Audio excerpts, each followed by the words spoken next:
The following story is based on real events reported by the Smurl family in West Pittston, Pennsylvania, between 1973 and 1989. The events depicted were investigated by multiple parties, including renowned demonologists Ed and Lorraine Warren. While the story has been dramatized for narrative and horror effect, every major incident is rooted in first-hand accounts. Viewer discretion is advised. The house was just a house. Clapboard, off-white, tired around the edges like an old man too proud to admit he's fading. It sat on Chase Street like it had always been there, with sagging porch steps and a front door that stuck in the summer humidity. Not cursed, not haunted, just run down, used up, tired. Jack Smurl didn't believe in ghosts. He believed in overtime, in bacon and eggs on Sundays, in putting your head down and getting the goddamn job done. He'd served in the Navy and afterward married Janet, who could sew a hemline with one hand and cradle a baby with the other. She believed in God, saints, clean baseboards, and the power of prayer. Between them, they had 4 daughters, a German shepherd, and just enough hope to keep going. When they moved into 330 Chase Street in the spring of '73, it wasn't because they wanted to. It was because the river came up too high one year and decided their old house looked better underwater. This place, half a duplex, with Mary and John Smurl, Jack's parents, living on the other side, wasn't perfect, but it was dry. That counted for something. The first thing Janet noticed was the smell.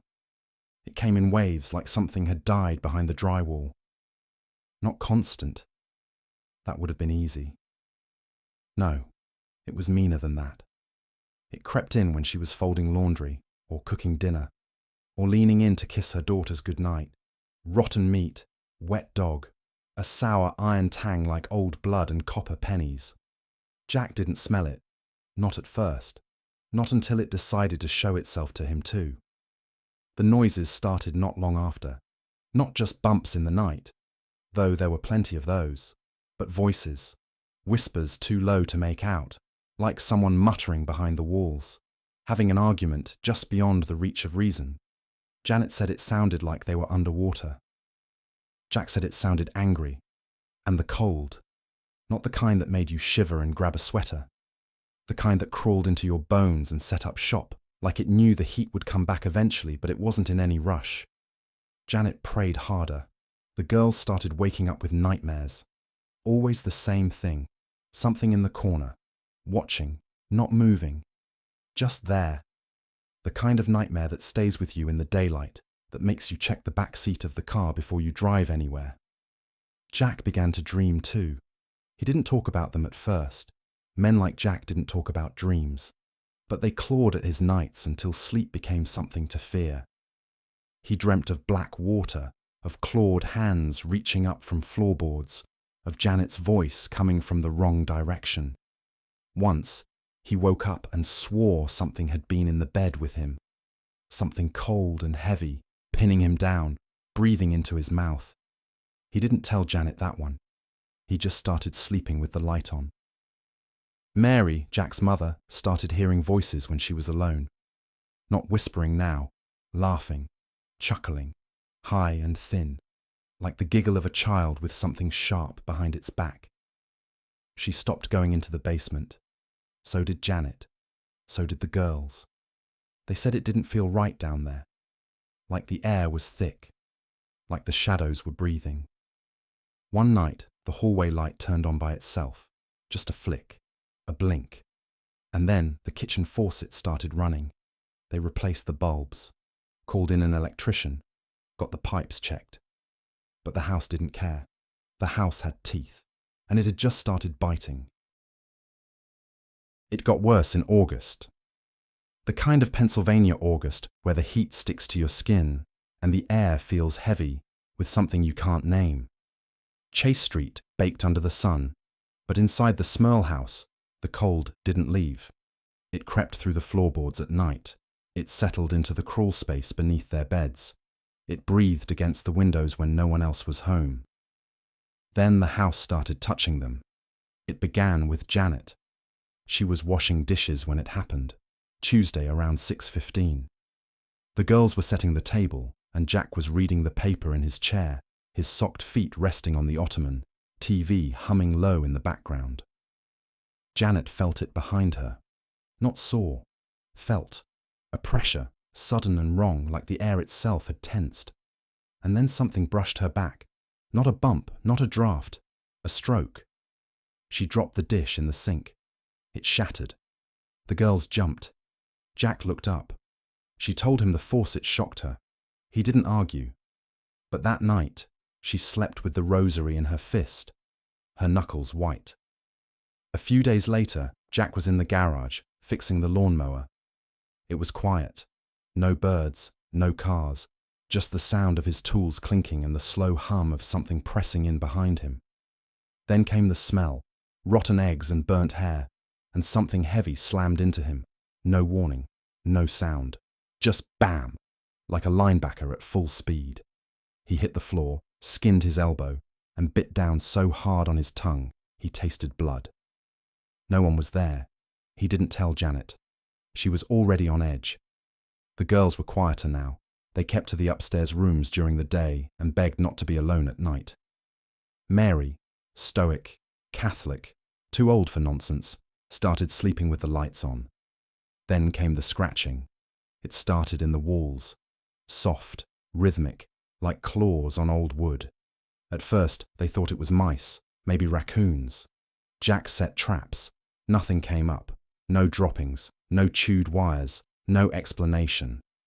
Then the scratches moved, from the walls to the ceiling, from the ceiling to under the beds, from under the beds to the headboards. And then they stopped being scratches. They became carvings. On the bedroom walls, 3 long gouges appeared, deep, angry, nothing a child could do. Jack covered them with paint. The next morning, they were back. The house had learned how to write. One night, the toilet flushed itself. The television turned on and blasted static. The dog started barking at corners. The girls stopped talking altogether about what they saw. Black shapes, crouching things, red eyes in the closet. They just clung to Janet and shook and refused to sleep unless someone stayed in the room. And then, the smell returned. Not like before, not lingering, not teasing. It poured out of the vents, thick and choking, like sulfur and old meat left in the sun. Janet gagged. Mary had to leave the house. Jack stood in the hallway, fists clenched, face red, as though he could beat the smell into leaving. And from the upstairs hallway came laughter. Low and slow, male, but wrong. A wet, sucking kind of voice. Not joyful, not cruel, just amused. That was the first night Jack admitted it. "I think something's in the house," he said. And Janet, holding her rosary and watching the crucifix above the bed tilt on its nail, said nothing, because she already knew. There are thresholds you cross in a haunted house. First, the creaks and the groans.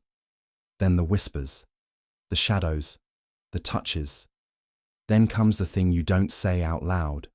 Not to your spouse, not to your kids, not even to yourself. You start to believe the house is alive. By fall, Janet wasn't sleeping. She couldn't. Her body would give out, and she'd collapse for a few hours, but sleep was no longer rest. It was a battleground. The kind where you wake up screaming and sweat-drenched, mouth open, voice gone. Jack had the same dreams, though neither of them shared details. You didn't need to. They were written on each other's faces. Whatever was in the house had grown stronger, bolder.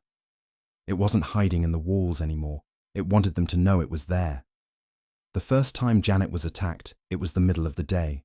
She'd just put the girls down for a nap and was folding laundry on the edge of the bed. Nothing special. Nothing strange. The dog was downstairs. The sun was coming through the blinds in sharp, golden slats. She heard a hiss. Not from the vents. Not from a person. It came from inside the room. And before she could stand, something invisible shoved her back down. Not just weight. Hands. Holding her arms. Spreading her legs. Janet screamed. Not a startled yelp. A scream. primal, terrified. She couldn't move, couldn't even turn her head. She said it felt like ice in her veins, like her body didn't belong to her anymore. It only lasted seconds, but the damage was done. Jack came home to find her sitting on the floor, shaking, crucifix in one hand, laundry basket spilled across the carpet like a crime scene. He asked what happened. She didn't answer. Because how do you say something raped me, and it didn't have a face? That night, the bed shook, violently, rhythmically. Jack and Janet lay paralyzed, eyes wide open in the dark, hands clenched in prayer, as their mattress lifted an inch off the frame and dropped, again, and again, and again, as though something was underneath them, trying to throw them off, or trying to crawl in. Then the air went cold, freezing. Their breath came out in clouds. Jack reached for the lamp. It didn't turn on. The switch spun in his fingers like it wasn't connected to anything real. From the hallway came footsteps, slow, heavy. They stopped at the bedroom door, and then 3 knocks. Not loud, not forceful, just patient. They didn't open the door. In the morning, there were scratches on Jack's chest. Thin, parallel, deep enough to sting in the shower. Janet didn't ask him where he got them. The girls were getting quieter. Mary, on the other side of the duplex, said she was hearing chanting now, like Latin, but broken, garbled, and always right behind her. The family still hadn't called anyone. Who do you call when your house wants to violate you? That night, Janet sat on the edge of the tub and stared at her reflection. She looked older, drawn.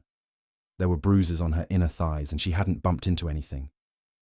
She heard something behind her, not footsteps, breathing, heavy, wet, close. She turned around. Nothing. But the mirror was fogged over. Just her side. A single word traced across the condensation, written by a hand she hadn't seen. Mine. By the time winter came, the Smurl house didn't pretend anymore. It didn't hide in shadows. It didn't whisper. It howled. It bled into every room, every drawer, every light fixture, every prayer muttered beneath trembling lips. It moved through the wiring like black water. It watched. The family still lived there, but it wasn't their home now. It belonged to something else. Janet started hearing voices during the day, not inside her head, inside the house. The television would switch on, full blast, showing only static. The stove burners would ignite on their own. One afternoon, she walked past the bathroom mirror and saw someone standing behind her. She turned around. No one, but the mirror was cracked, splintered from the inside. Jack saw it too, a shape, once, in the girls' room. It was dusk. The kids were at school. He was fixing a drawer when he felt the temperature shift. Everything went silent. Not quiet, silent, like the air was waiting for something. Then the closet door opened on its own, slowly, like in a dream. Inside, he saw a shape, black, tall, arms too long. It didn't move. It just was. Jack backed out of the room without blinking. He didn't speak for hours. The girls had stopped sleeping. One of them, Dawn, began sleepwalking again. Janet would find her standing at the foot of the basement steps, mumbling. One night, she found her scratching symbols into the wall with her fingernails. Crosses, backward. "I don't like the lady in the ceiling," Dawn said. No one asked what that meant. Mary, Jack's mother, began having fainting spells. She claimed someone tried to push her down the stairs. Twice. She heard her name being called from empty rooms. Her crucifix, blessed by a priest, was found upside down on the floor one morning, melted at the base. Even the dog wouldn't go near the basement anymore. He'd stand at the top of the steps, hair up, growling, sometimes barking, once howling, low and mournful, like he saw something no living thing should see. That's when the banging started. 3 knocks. Always in threes. On the walls, the ceilings, the backs of doors, Midnight, 3 a.m., mid-afternoon. It didn't matter. 3 sharp bangs, like fists, like warnings. And then came the smell again. Worse than before. It moved like a storm through the house, room by room. Sulfur, rot, decay. Something ancient and hungry. Janet nearly passed out from it. The girls got nosebleeds. Mary vomited. Jack called a plumber, an electrician, an exterminator. No one found anything. No rats, no leaks, no mold. Just a house that hated them. They'd tried everything. Holy water, prayers, rosaries. They had a local priest visit once. He sprinkled the house, said a few blessings, gave a weak smile, and told them to stay strong. But that night, the walls bled. Real blood. Thick, dark, slow. From the corners. From behind the light switches. Just enough to see. Just enough to know they were being laughed at. It was Janet who made the call. She found the number in a book from the library. Small town legends and demonic hauntings. There was a name scrawled in the margins in pencil, next to the section on exorcisms. Ed and Lorraine Warren. Demonologists, paranormal investigators. Catholic, serious. She didn't want to call, but she did. When they answered, she didn't know what to say. She just started crying. And Lorraine said, in a voice like glass breaking gently, "We've heard this before. We'll come." That night, the power went out. The house went quiet, but not peaceful. The quiet was worse than the noise. It was the quiet of something holding its breath, waiting. They came on a Sunday. The weather had turned. Grey skies, no wind. Just that heavy dead silence that falls over northeastern towns before something breaks. The leaves on Chase Street barely moved. The house looked normal, modest even. But Ed Warren said it smelled wrong the moment he stepped out of the car. Like a trap set in a nursery, he muttered. Lorraine stepped out behind him, rosary in hand. She didn't speak right away, just stared at the house, lips moving soundlessly. Her eyes were glassy, wet, but not from sadness, from knowing. Janet opened the door before they could knock. Her face had changed, hollowed. She was only in her 30s, but there were new lines around her mouth, the kind that come from screaming with your jaw clenched. "You're real," she said. Ed smiled, soft and tired. "Unfortunately." They walked through the house slowly, carefully, like stepping through a minefield where all the mines breathe. Lorraine paused near the staircase, fingers twitching. She closed her eyes. "The thing in this house," she said, "is not human." The investigation took hours. The Warrens brought tools, a tape recorder, a crucifix made of black iron, holy water, a relic in a lead case. They interviewed the family one by one. The same stories, the same screams, the same smells, the same red eyes, watching from the dark. Lorraine entered the basement last. She stayed down there for 11 minutes. When she came back up, she had a scratch on her neck and said nothing for the rest of the day. That night, the Warrens stayed in a hotel nearby, but their camera equipment, set up in the Smurl home, recorded something that chilled Ed to the bone. On the tape, silence, then static. Then, at exactly 3:07 a.m., the sound of a growl, low and unnatural, like a lion with a broken chest, and something whispering in Latin. Words twisted, reversed, and on screen, a figure moving down the hallway, black, towering, long arms that dragged along the wallpaper, no face, no feet, just the shape. Passing through the light like smoke, it stopped in front of the camera, tilted its head, and smiled. You couldn't see the smile, but you felt it. Every light in the house blew out at once. The tape ends there. The next morning, Ed and Lorraine returned, armed differently. This was no longer an investigation. It was a confrontation. "There are multiple entities here," Ed said. "We're dealing with a haunting and a possession." Jack blinked. "Of the house?" "No," Ed said. "Of you." Janet screamed that night, not from pain, from rage.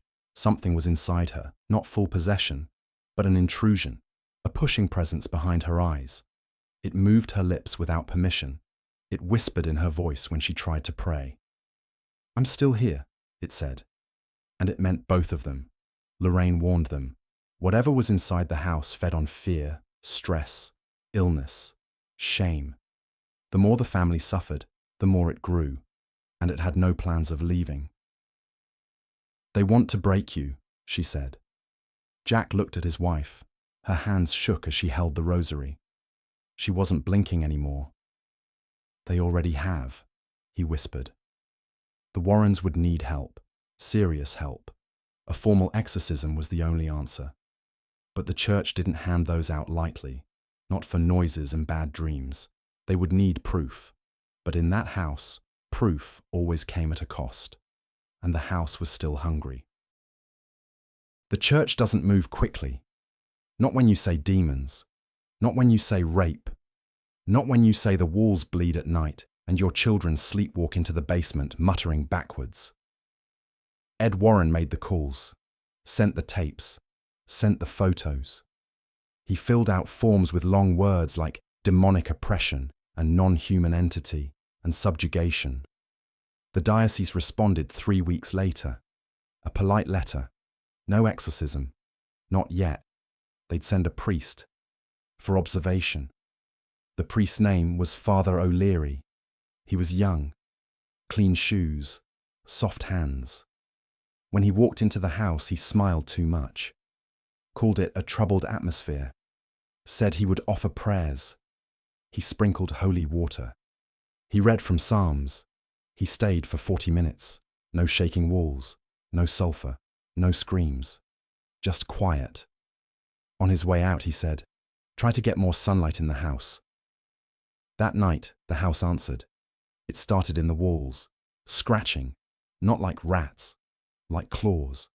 Then the bangs, 3 at a time, over and over, like a slow heartbeat made of fists.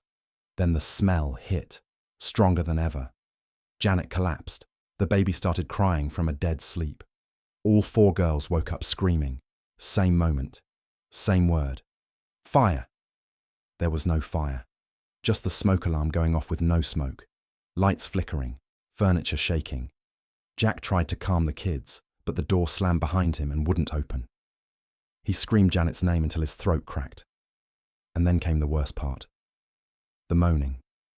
Not human. Not animal. Something in between. Wet. Gurgling. It filled the hallways like floodwater. Janet heard it behind her, in the kitchen. She turned, and the cabinets opened at once. Dishes exploded out. Glass in the air like teeth.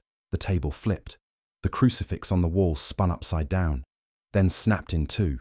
She fell to her knees and prayed. The sound stopped. Then a whisper, right in her ear. "Pray louder."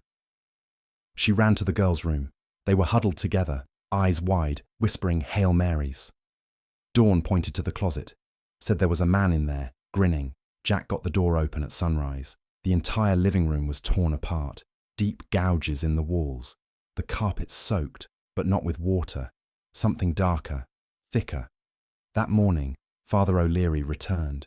He refused to enter the house, said he felt a strong presence on the lawn. He performed a minor rite from the porch, hands shaking. The holy water steamed when it touched the doorway. He left before noon. Didn't return. Ed Warren was furious. "They won't approve a major exorcism," he said. "They think this is hysteria, mass delusion." Jack grabbed him by the collar. "Then tell them to live here." Lorraine, pale and quiet, sat on the stairs with a rosary clutched in both hands. "It's growing," she whispered. "It knows the church is hesitating. It feeds on hesitation." That night, the air in the house changed again, still cold, but sharp, like glass dust in the lungs. Breathing hurt. The baby cried without sound. The walls pulsed. Something laughed in the attic. And in the master bedroom, Janet woke up covered in bruises she didn't have the night before. 4 long finger-shaped bruises around her ankles. That was the first night she slept in the car. Ed had seen enough. He didn't need more tapes. Didn't need another bruised child or another priest muttering from a safe distance. He'd spent his life neck deep in the dark, and he knew this. If you wait for permission, evil wins. So he brought a priest of his own, Father McKenna, old, scarred, eyes like rusted steel. He didn't smile when he walked in, didn't offer to bless the salt shakers or light candles. He just looked at the ceiling for a long time and said, "There's more than one thing in here." Ed nodded. "How many?" "3. He paused. "Maybe 4. The Smurls were too tired to ask what that meant. Janet stood in the kitchen, arms crossed, eyes ringed in violet. She hadn't slept in days. Her hands shook when she held the crucifix. Jack was quieter now. His rage had collapsed into something worse. Resignation. The girls didn't speak anymore. They just stayed together, whispering prayers, drawing crosses in chalk behind doors and under pillows. That night, they began the unauthorized exorcism. No camera crew, no headlines. Just faith and fear. Father McKenna lit blessed candles. Lorraine placed relics in every room. Fragments of saints' bones, prayer cards, vials of sanctified oil. Ed read aloud from Rituale Romanum, his voice steady, thick with gravel. In nomine Patris, et Filii, et Spiritus Sancti. The house shivered. The temperature dropped instantly, like someone had opened a freezer door to hell. The walls creaked, groaned, then shrieked, a high keening sound like steel being bent by invisible hands. Janet gasped and clutched her throat. Marks began forming, scratches, down her arms, across her chest, on her back, 4 lines at a time, like claws, like warnings. Jack stepped toward her and was thrown backwards by something no one could see. He hit the walls so hard the picture frames cracked. The prayers continued. "Deliver us, O Lord, from every evil." The room shook. A black mass rose from the floor, just in front of the fireplace, thick as smoke but somehow solid. It twisted, shifted, reached toward Lorraine with a hand that wasn't a hand. She held up the relic. The thing screamed, the sound splitting glass, shaking nails loose from wood. The mass disappeared, but only for a moment. In the girls' room, furniture levitated. Books burst into flame. Dawn began to convulse. Her mouth opened too wide, and a voice came out that didn't belong to her. "She is ours, the little one, the quiet one," Janet screamed. Ed rushed in, pressing a rosary to Dawn's forehead. The skin beneath it bubbled, blistered, then cooled.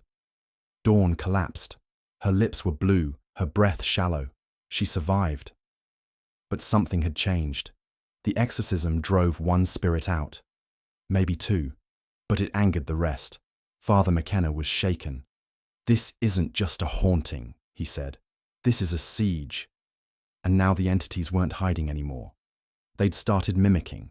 Voices, faces, laughter. Janet would hear her daughters calling her from the attic, only to find them sleeping downstairs. Jack heard his mother sobbing behind the bathroom door, but she was out grocery shopping. The Smurls were unraveling. Ed and Lorraine stayed for 3 more days, but even they had limits. When a black handprint appeared burned into the ceiling above Lorraine's bed, they knew they had to regroup. "This isn't over," Lorraine said. Jack just nodded. "No," he whispered. "It's beginning." By 1986, the house on Chase Street wasn't just haunted. It was notorious. Word had gotten out. Whether it slipped from a neighbor's lips or leaked through church whispers, it didn't matter. The Smurl haunting was out, and it spread fast. Faster than truth, faster than holy water. The press showed up first, local news vans, then national, then everybody. Parked outside, cameras pointed at the second-story windows like they were expecting the devil to wave hello. The reporters asked questions the way wolves circle meat. "Do you believe in demons, Mrs. Smurl? Is this a cry for attention? Why don't you just move?" Janet didn't answer at first. Not until they brought the kids into it. Not until Dawn came home from school crying because her desk had been covered in drawn pentagrams. So Janet stepped in front of the cameras and told the truth. Her truth. She told them about the Black Mass, about the voices in the walls, about the rapes. The reporter blinked at that. She told them about Ed and Lorraine, the priests, the bruises, the growls, the whispers in the vents. She looked into the lens and said, "If this thing wants to kill us, it needs to try harder, because I'm not giving it the satisfaction of fear." That sound you heard afterward wasn't applause, wasn't sympathy. It was laughter. The world didn't believe her. Or worse, it believed a little bit. Just enough to call it sensational. Just enough to print it in the back pages between Elvis sightings and Bigfoot hoaxes. Even some of the church recoiled. Public pressure is a cruel light. They want a freak show, Jack muttered. They want spinning heads and green vomit. If they don't get that, it's our fault. Ed Warren warned them. The attention would make it worse, because the entity, whatever it was listening. It didn't want fame, but it thrived on chaos. All that energy, all that fear. Now the whole town was humming with it. And at the center of the storm was the house that never slept. That night, as the evening news played their story, the TV exploded. Glass, sparks, black smoke curling up the wallpaper. A deep electronic growl filled the room, like something chewing wires from the inside. Then the lights dimmed, flickered, and the bathroom door slammed shut on its own. They heard giggling, not a child's, not a woman's, something in between. The next day, paranormal tourists showed up. Teens with cameras, occultists, skeptics with clipboards. Some even knocked on the door, asking for a tour. One woman tried to dig up the backyard looking for ley lines. Janet chased her off with a shovel. But worst of all were the whispers that started in town. That the Smurls were faking it. That they wanted a movie deal. That Ed and Lorraine were con artists. That the girls were acting. That the devil only lived there because they invited it. Jack heard a man at the grocery store say, "They wanted attention. Now they got it." The walls pulsed that night. The smell came back, hot, rotting, wet with something that wasn't water. Pictures flew from the walls. The dog disappeared for 6 hours and came back shaking, bleeding from one ear. And at 3:09 a.m., Janet heard something breathing behind the baby monitor. No voice, no whisper, just breathing. And something else, a growl that morphed into a word, not in English, not in Latin, but it sounded like liars. The house had learned how to speak. It took over a year of silence, a year of bruises and shadows and voices rising from drains, a year of claw marks and threats and a baby who cried at corners that shouldn't be cold. Only then did the Diocese of Scranton relent. Only then did the church send a man with the authority to confront hell. His name was Father Robert F. McKenna, an exorcist, old school, Latin-trained, steeled by years of battling the invisible rot behind ordinary walls. He didn't ask questions when he entered. He just opened his book and whispered, "This house has waited too long." The Smurls didn't smile. They didn't hope. Hope was something they used to feel, before the black thing in the attic whispered their names. Before Janet started waking up with other people's voices in her mouth. The preparations were swift. Rooms were sealed. Candles blessed, crucifixes soaked in oil. The children were taken out, just in case the exorcism didn't drive the thing away and instead woke it all the way up. The rite began in Latin, harsh syllables, jagged like broken teeth. Father McKenna moved room to room, sprinkling holy water that sizzled as it hit the walls. The house growled back. The floor shook beneath them. In the basement, pipes burst. Hot water pouring like blood from open wounds in the walls. Furniture levitated. Jack was thrown across the hallway again. This time his shoulder dislocated. Janet tried to pull him up, but her feet left the ground, lifted by nothing, and slammed into the ceiling. Still, the priest continued. Exorcizote, omnis spiritus immunde. I cast you out, unclean spirit. And the house screamed, not creaked, not groaned, screamed. A sound like 1,000 voices stitched into one, shrieking in a language no one alive should understand. Then something answered, from the second floor, from inside the walls. A voice, deep, slow, choking on its own rage. You cannot have them! Ed grabbed his relic, held it high. Lorraine collapsed to her knees, whispering prayers between clenched teeth. She saw a shape at the end of the hall, 7 feet tall, blacker than night, dragging itself forward. Father McKenna pressed the crucifix into the floor. The wood blistered, black smoke rose, the crucifix cracked. Janet screamed, not in pain, in 2 voices at once. Something was inside her, trying to come out. Her body convulsed, arms bent back unnaturally, mouth stretched open. Father McKenna rushed to her side, placed the relic on her forehead. She roared, not her voice, not human, not animal, something older, something hollow. He pressed harder. Lorraine held Janet's head, praying in tongues, crying, "Leave her, now." Janet collapsed. Silence. For a moment, the house went still. Then, a sound from the attic. Thump. Then another. And another. Like something pacing. Like something waiting. Father McKenna whispered, "It's not over." The entity had been forced out. For now. But it hadn't left the house. It had simply retreated. Hiding deeper. Feeding quieter. And every time someone said, "It's over," the walls would tremble. Just a little.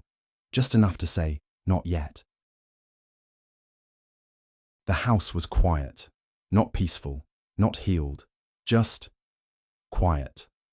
After the final exorcism, the church left. The reporters stopped coming. The priests stopped calling. Even the skeptics got bored. They moved on to the next horror show, the next headline, the next cursed zip code. But for the Smurls, the house didn't move on. It waited. The scratches stopped, but the stains didn't. The voices fell silent, but the dreams got worse. Janet would wake at 3:09 a.m., heart pounding. Sure, she'd heard someone whisper her name from the ceiling. She'd wake Jack. He'd listen, hear nothing, but he didn't go back to sleep. Ed and Lorraine Warren stayed in touch. They checked in, prayed, but even they had to admit, the damage was done, not just to the house, to the family, to their faith. The youngest girls grew withdrawn. Dawn started sleepwalking again. Shannon drew pictures she couldn't explain. Figures with no faces, doors with no doorknobs, black smudges that looked like grins. Then came the final straw. One night, Jack saw a shadow in the nursery, not moving, just standing, long, thin, watching. He turned on the light. Nothing there.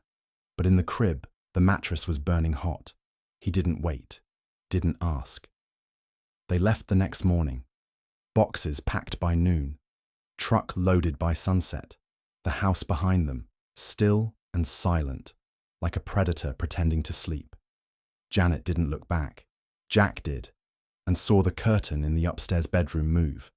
They moved to Wilkes Barre, a new house, a smaller one, no history, no basement. The activity didn't follow them, not entirely.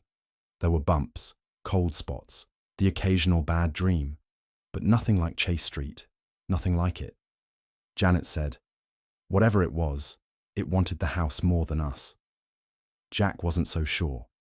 In 1987, The Haunting was published in a book, The Haunted, by Robert Curran, with the Warrens.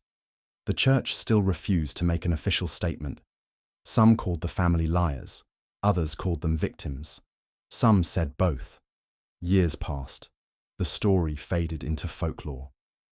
A ghost story parents whispered to scare their kids. A footnote in paranormal encyclopedias. A YouTube series. A late-night podcast. Just another flicker in the long, dark candlelight of American hauntings. But every now and then, someone would drive past 328 Chase Street. and swear the windows looked too dark. And the air smelled faintly of sulfur. The family moved on. But the house, it's still there, waiting. They say evil leaves a mark, not always blood, not always scars. Sometimes it lingers as silence, too thick, too heavy, like the house itself is holding its breath. The Smurls survived, but what they lived through was never fully explained. Not by the church, not by science, not even by Ed and Lorraine Warren, who'd faced 100 hauntings before this one. Because this was different. It didn't follow rules. It didn't fit the script. It wanted not just fear, but ruin. And maybe the scariest part is this. The house is still standing. You can drive past it. You can knock on the door. Someone else lives there now, and they say it's quiet. But we've learned something, haven't we? Quiet doesn't mean safe. Quiet doesn't mean empty. It just means it's not your turn yet. Sleep tight.